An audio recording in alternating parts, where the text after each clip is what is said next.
And when we came out, they said, men on one side, women on the other side. And there was those guys in charge of this business. And there was one person there who, in the line we stay, with one finger, this way or this way, the children and the mothers together.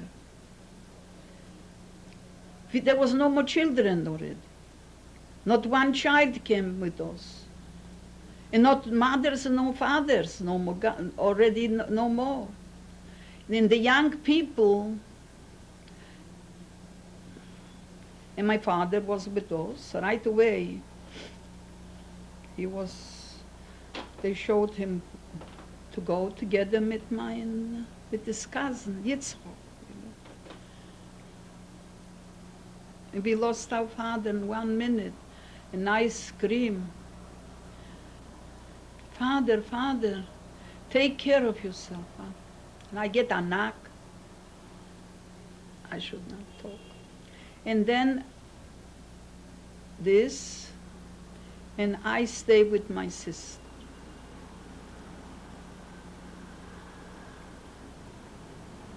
What happened next? There was, even for the young people, they already selected. So then they took us, I didn't know where we are.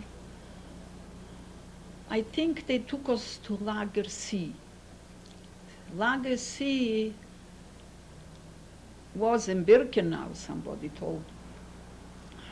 This I found out after the war. We did see smoke. We didn't know what it is. We were so occupied with the hunger. We didn't even know if it's hot, and it was hot. And they put us to this barrack. And every day we had to go out, and there was selections. And we coming back, and we say, where is everybody? For the whole Städtliche gone. And I was still with my sister. And this happened a few times. They said, when we went for the selections, they had also some women SS and men and dogs. Did they shave your heads, or? This is later. So now, maybe you read it because I read it someplace and in a book, because it wasn't clear to me what happened. They take us all to a place down a few steps and giving us a piece of soap. And then I come in, I'm looking back to the door, I want to go out. So the girl, a Jewish girl, she had a job there. She said, nobody goes out from here, no. So there was a few women only, and they told us, take off everything. I don't know if they was trying a new thing, or there was whatever happened. It did not, and there was a heavy door locked. It did not come gas, it came water, cold water. Late I found out there was a shortage of gas. So, like a certain amount of women, some was, in this time they started in 1944, bring people from Hungary, from the provinces. And them also straight, they also brought them this way, and they was straight to the gas chambers. It was a very busy year, 1944. They wanted to accomplish more and more. So we all naked, and men is around there, so they take us. And we see men, strong, heavy. We don't know what it is. This man so already swallowed thousands. Then they have an arrangement, the shaving, everything. Okay.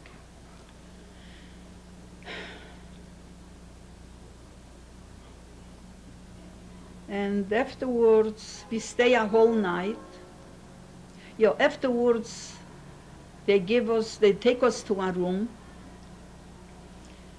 and there is piles of clothes and shoes, coats, dresses.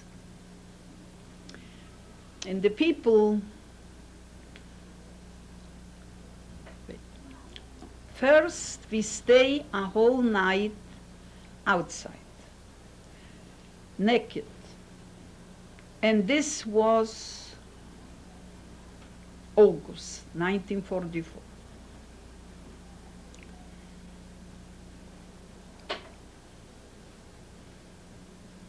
The nights was cool. We didn't know nothing what's going to be.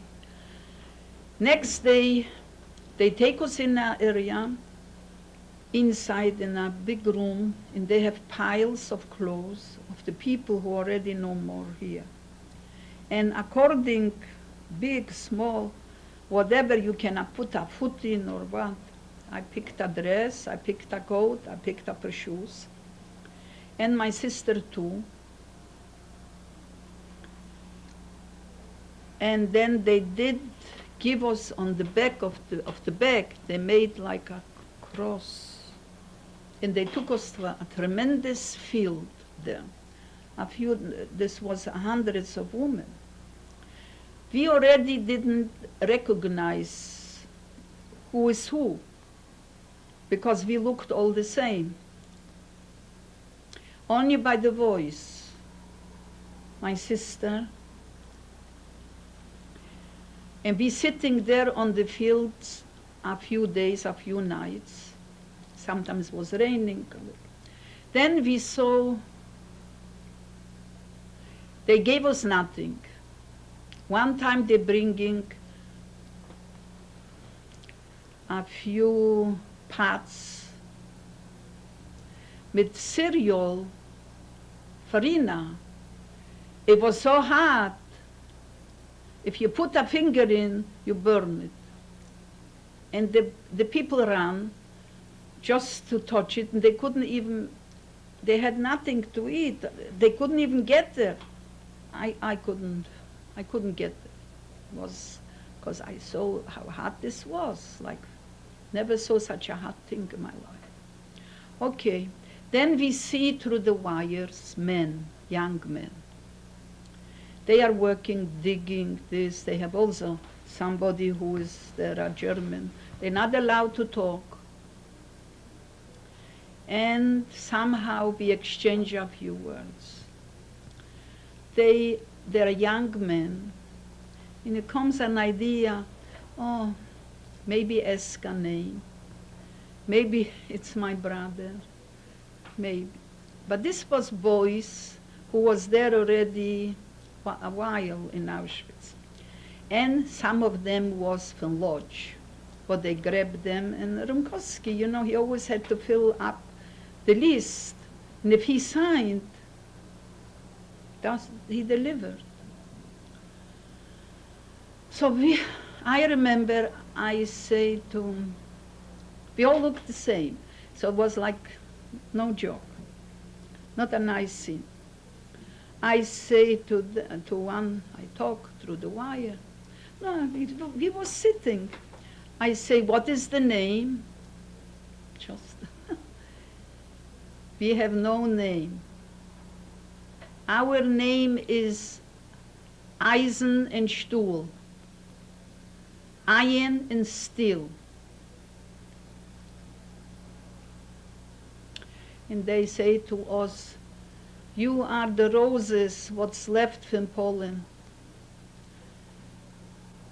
You are the children. in Poland, what came from, we know, in Lodz. Pray to God. You should come out of the gates of Auschwitz. Maybe you have a chance to survive. Like prophecy. I remember the words, I say. Then, after 3 days, they told us to get up and stand in 5, always in 5. March.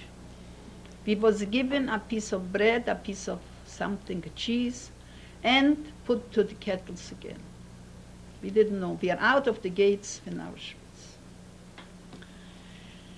And I am together with my sister, and I feel a little more secure. But we never cry already. Went by a few years. We could never cry. Did you know what was going on in Auschwitz, the gas chambers? We don't know, we didn't know. We saw, I wrote a poem, and I didn't know what I see. I saw, I read it later.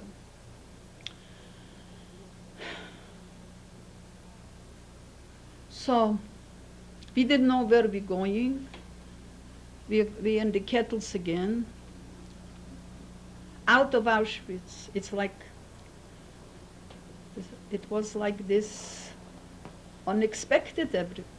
Okay. On the way, some trains are dislocated, they're stopping in a place and continue in this. I can't recall how long we traveled, but we stopped and then continue. We came in, this Auschwitz is Poland, we came into Germany. What month was this? This was 1944, August, was probably beginning of September. And this was a camp. We knew the name of the camp was Christianstadt. And the city, this is in Oberschlesien. We never saw the city because the barracks was in a wooden area. When we came in there was already there established the camp before. I don't know how long, but the kitchen was going. And there was some people who, from Prague, from Budapest, they made already with the, as we had women, SS, who was the office was organized everything, women, no men. And the people in the kitchen was established only Czechoslovakian and some Hungarian. And we, the first Polish, was the remnants. What's left, only one barrack separate. So we was in a room over 30 people. So some of the people knew each other, the Hungarian, Czechoslovakian, so they had a chance to get another soup. But we did not have any contact because we are Polish. So it was very bitter. Did you work? Yes. The labor was organized already, groups, mostly physical work.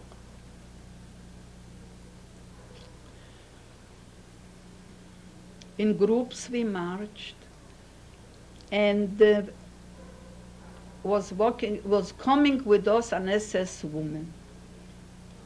Sometimes she felt like she kicked. Okay. When we came, we had to do physical work like construction. What were you building? Moving with a shovel, moving mountains. It came these lorries, and we filled them up. We look around the back already, it was electric. And one time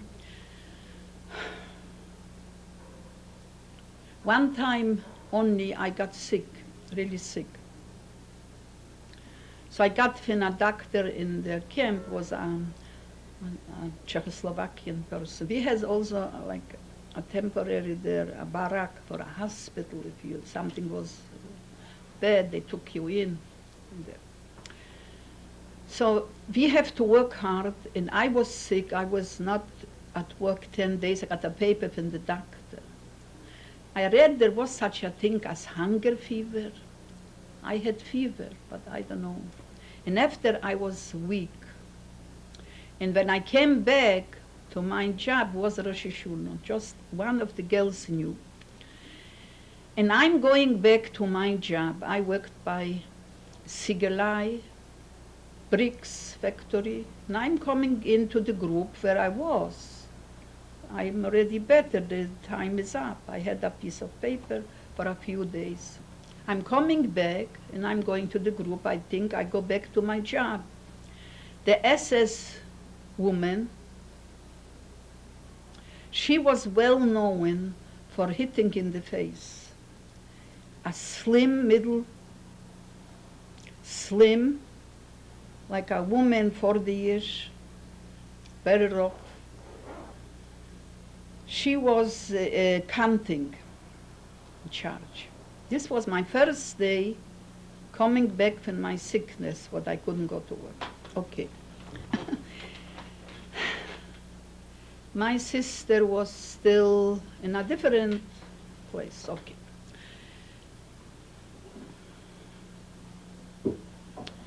She counts. Counts one time, counts another time. One too much. Who's here who not belong here? There is one too much. Step forwards. So nobody steps forwards because they got somebody else. Another, there was recruits, like they had, they had people in reserve. If I was sick, they took somebody from the reserve, they put her in. So she was already happy she is there, as long as there was a different kind of a job. Okay. So I figure nobody steps out. Okay, I can think to myself, I belong here, I worked here, but nobody steps out. So I stepped out. And I tried to Herr Oberschaffer, that I was sick. I tried to say something. I didn't manage to say 2 words. And this was after the sickness the first day. She started hitting me in the face, in the nose. And I just lifted my hand because I thought I'm going to die. She said I scratched her. I just covered a little. She gave me in the face that I saw stars. She had a reputation, she knocks hard. And my sister standing nearby with the rest of the women and people from mine in the same room holding her, 2 people. They're holding her tight because she's getting out of her skin.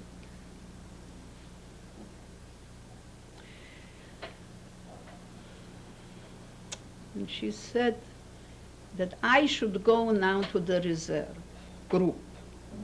And everybody knew this is the worst. They're sending you to construction, the lorry, to move mountains, and it's very rough. So what could I do? Okay. It was a bitter time. I was weak.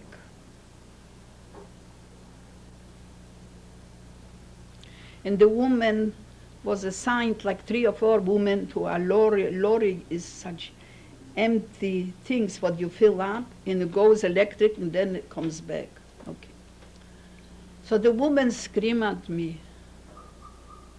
The other woman, some was older, you're not doing enough. Lift the shovel. I just came out in the sickness. Meanwhile, one woman, she works quicker, and she knocks me off a finger. And I take a look. The finger is hanging. I said, that's it. They don't need people, damage people. Okay. They let know the owner, because this is I get paid. What I get paid, nothing, the food. But everything with records comes, he writes a whole paper. They call somebody special with bandages and this, and they're making a job. And the bandage, I thought that's it, finished. Somehow from this, and they said I shouldn't work, I should sit down in the same room where the SS woman is. A waiting room there, she was sitting.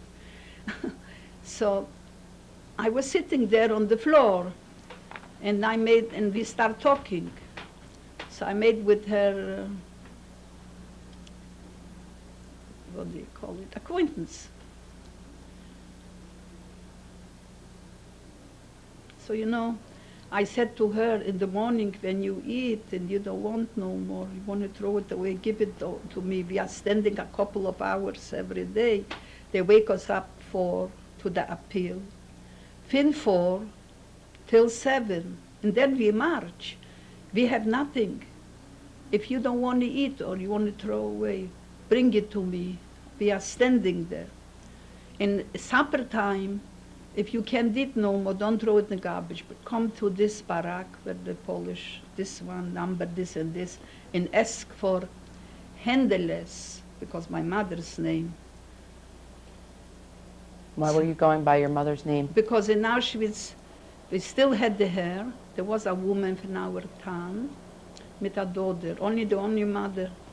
And she saw also, so Spiro, Spiro, listen, it's not good to be the same name. If one go, the other go, whatever happens, do something.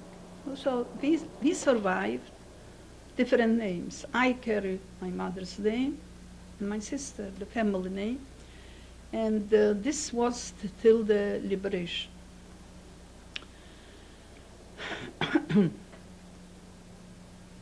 She used to bring for us in the morning the cereal, and she came in the barrack, there the Polish, the people didn't know what's going on. She brought us what she wouldn't eat. And she was telling me she has a child, a legitimate child, and the boyfriend is in the army. Okay. She has no clothes. She go home for Christmas. You know what? My sister can make beautiful clothes. You have something bigger. We sew it for the child, a few dresses. So she said, okay. And my sister made her beautiful dresses. Also bigger, you know. Okay. So she was very happy about it. So for a while she kept bringing, and we was like unexpected. We was like for a bite. But then was the winter set in, and it was very bitter, the situation, because my sister had not strong legs, and the shoes what she wear finished. They wore out? Yeah. So she had to have whatever, rags. Meanwhile, I went, okay, I said to her, we must think of a plan. If not, there's no way out. The kitchen was in the building where also the office in the back for the SS woman. The head from them was Lucy, always with the dog. Blonde, beautiful woman, and she had others there with her. To talk to Lucy or to go there was like a forbidden area, because in the back there was the garbage, and if people could get the skin from potatoes, they make a soup, they eat it gladly. So this was like very punishable. Okay. So my sister got sick, and it was snow and cold, And we realized I can go to work, she can't. That in this lager, in this camp, was a Schneiderei. A room, a big room, and people was there. We just came, we are Polish Jewish girls. But I don't know, I didn't ask never, I forgot to ask. How long the Czechoslovakian and the Hungarian and the Romanian people was there? I don't know how long they was, but some in the Schneiderei was only these people, but they knew the people in the kitchen, you had a connection. Now, we was talking, in order to survive this winter, I go whatever it is. I shouldn't have to worry for my sister. We have to think of a plan to get in my sister to the Schneiderei. Meanwhile, I go to work every day, and we keep postponing because it was very scary to go around there. And my sister looks already like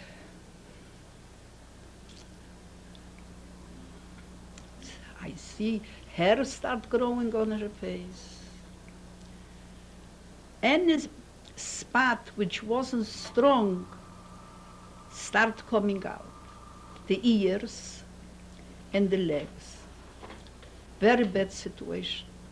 So the doctor gave her a couple of days, and each time I come back, and we are talking. If only it's a possibility, maybe, that I don't have to worry about Golda. If she be in the Schneiderei, all these people there have very good connections, so they have food enough. Maybe she can get an extra bite sometimes. The main thing is the shoes.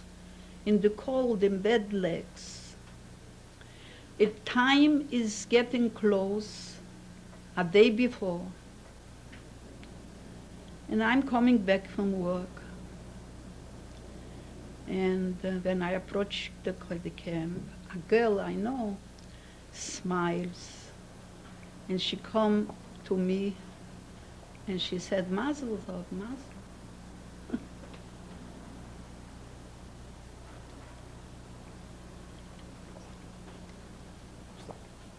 I say, what is it?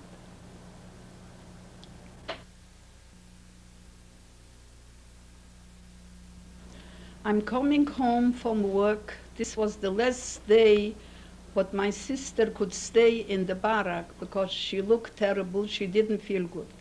And it was decided there's no other way out. She can never go to work, she has no shoes, and it's cold. And the only way is to get to Lucy. And this was something very scary. Lucy always walked with a dog. And she was the head in the whole SS group. There was other woman who was with her, but she was the head.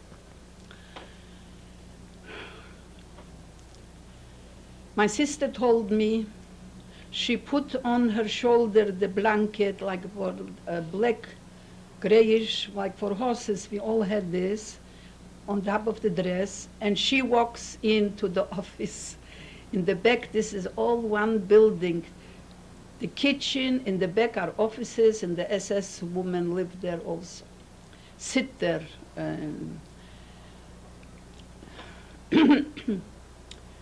My sister go in straight to the office, and she see Lucy with the dog, and my sister speaks nice German because in the time when she used to go to school, there was German a language in Poland, not when I went, was no more.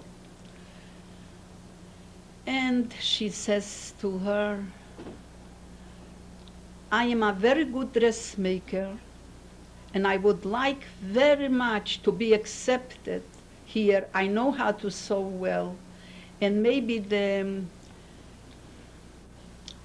Mrs. Oberschaffer can put me in the Schneiderei. I be so thankful. I want to work there. So maybe, maybe she liked the way she looked. I don't know. She said to her, "Go to Trudy, tell her to write you in." Trudy was a Czechoslovakian girl who was the office girl. She worked in the office. So my sister tell Trudy, and Trudy said, "Fine, good, sure."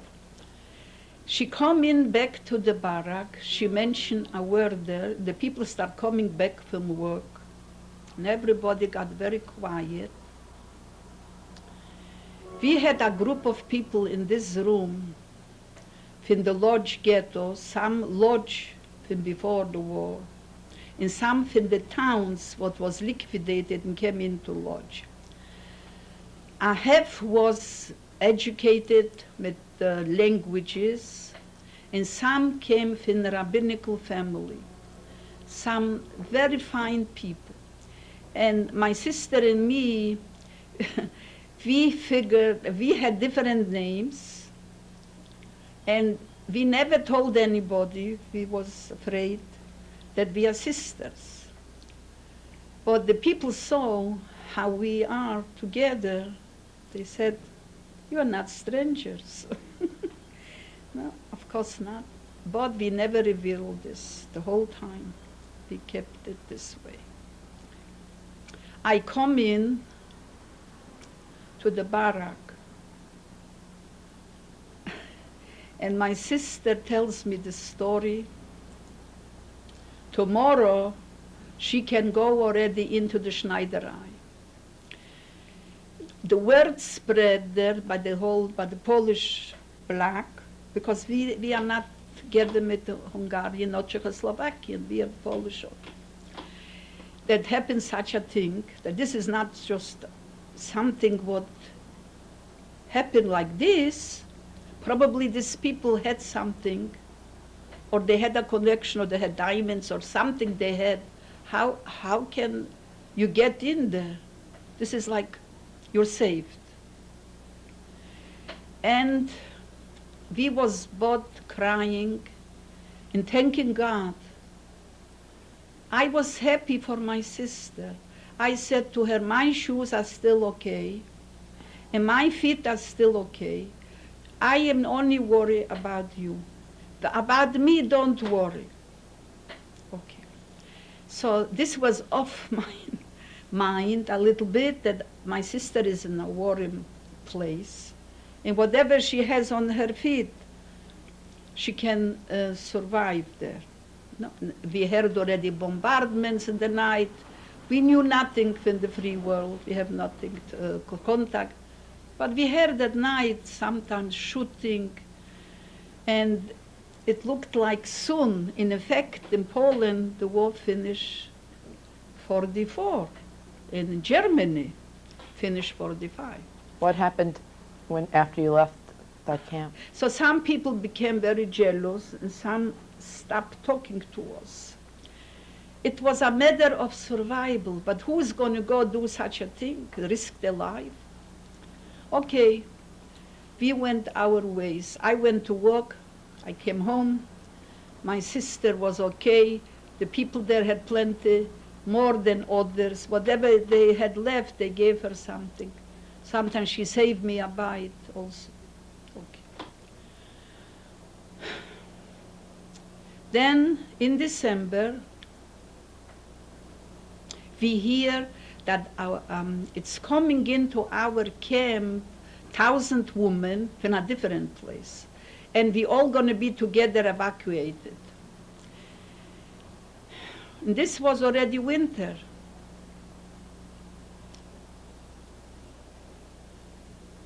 We didn't know where we going, but we was in Germany, Oberschlesien. And we combined with the people and soon started the Dead March. You called it a Dead March. On both sides, soldiers with rifles. We walked the highways, valleys, and a mountain, which happened terrible things. What happened? we couldn't put our foot. And on the way, while we was evacuated every night, we slept in a barn. On the way, we passed farms. And they gave us a barn, and we slept there. Next day again, we marched. A certain amount of miles. We had to march. How did the soldiers treat you? Some girls tried to escape. What happened? Things happen. And once we had to go, the only way out was to go in, maybe we get a bite, to risk the life, and the people before we walked. Some gave something, some didn't. But one thing what I did, the first time in my life, I saw a pair of wooden clocks by a farmer on the porch.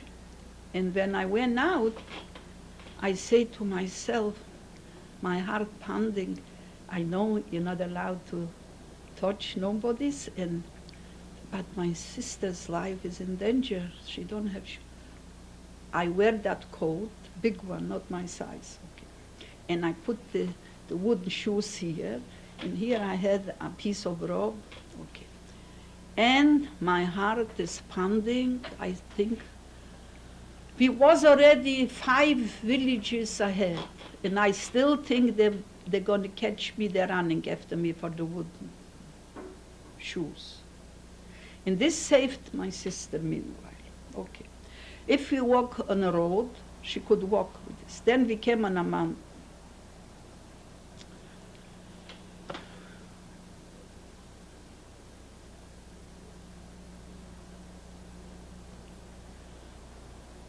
My sister felt that after a while the wooden shoes were out, so she was sliding. She was sliding.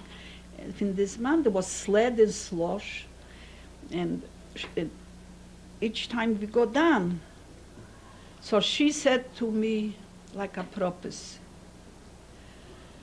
if we ever come down on the ground from this mountain, we're gonna survive the war.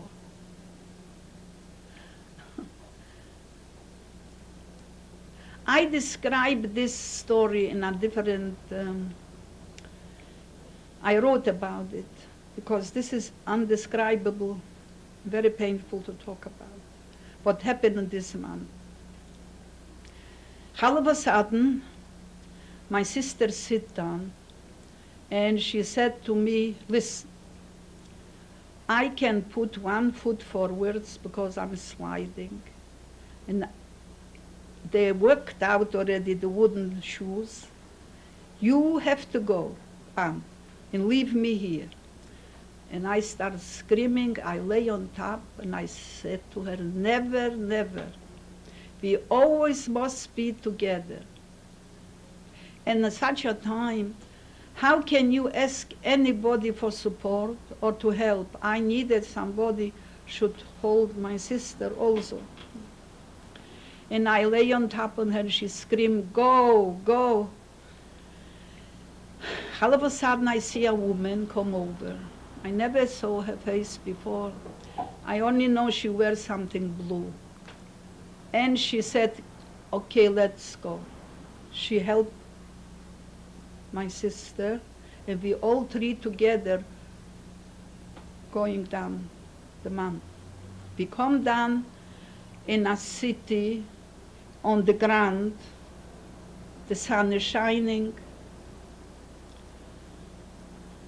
Maybe it was already January. It was like 12 weeks. A lot of girls missing. No, okay. So we said we never forget this month, this horrible thing. What happened? Then we marched again, and we had these ideas. I stay a little behind. I get something, and then I come. Because my sister gave up in the first minute. She said, we are only girls in a small town, and we see such powerful people, they can't make it. What's the use? There's no way out. I had different ideas. I felt that God is with me. I was a very I'm now also very, very strong believer, and I felt that I was not afraid. And I risk my life. How do you say in English, the Shekhinah, the Holy Spirit? Can you say it? Okay. Holy Spirit. Huh? The Holy Spirit? Yeah, Okay. like the Shekhinah. The Shekhinah was with me, and I was not afraid. So my sister said to me, listen, now things reverse. You're the mother, and I am the child. And after the war, I will be like a mother to you, and you will see everything be good. Okay. Did there come a time when you met up with Germans then and had to go Where are we now? to their headquarters? Did you hide? So pretty soon we came to this place, and we didn't know what's going to be next, if we're going to a different camp or whatever, it's finished. We made a decision with Golda. We can't go. We stay behind together. A girl noticed it, a young girl, very nice girl, but she said like this, Ita, I see you planning something. Whatever you plan, count me in. Either 3 or nobody. Remember. Oh, I said, what is this? 3 is worse, 2 is bad. Everything is bad. Okay, she came with us. We go up higher in the bar, and there is hay. We go in the hay, and all the way there, and we cover it up with the hay, and we figure on the way we have a chance, maybe we get something. We hear downstairs they counting already. We hear dogs, we hear screams, we sitting in the hay that covered up all the way. Then we hear somebody coming up. A soldier goes with the bayonets here, and we thought the heart will run away from us. Okay. He went down, it was quiet, it was Sunday. How I know? The bells was ringing. This was like a village. Now, we sit up there, and we can't figure out the time, but we see already it's a little more like daytime. Then we hear downstairs the owner maybe come in, and he does a few things there. So we have to make now a plan. He's going to see us.